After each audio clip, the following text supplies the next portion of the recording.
Na tessék nézni a támadó órát, és Bradynek a kézmozdulatait majd. Nem volt kint a lábon? Szerintem ki volt a lábon. A kérdés az, hogy már rögtön kín volt, vagy csak az elkapás után lépett ki? Nem harmadik és 12.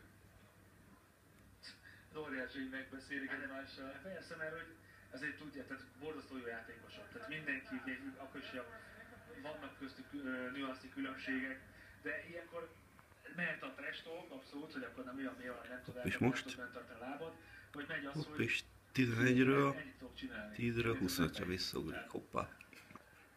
Onnan kedves odaszólások, mert hiszen odaszólás. De ez nem úgy nézett ki, hogy különösebben haragudtak volna egymásra. Most már Bill Belichick is nagyon ázik. Tehát kifutottak volna az időből.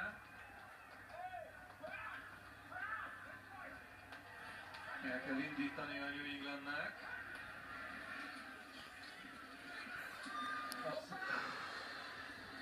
Szép volt.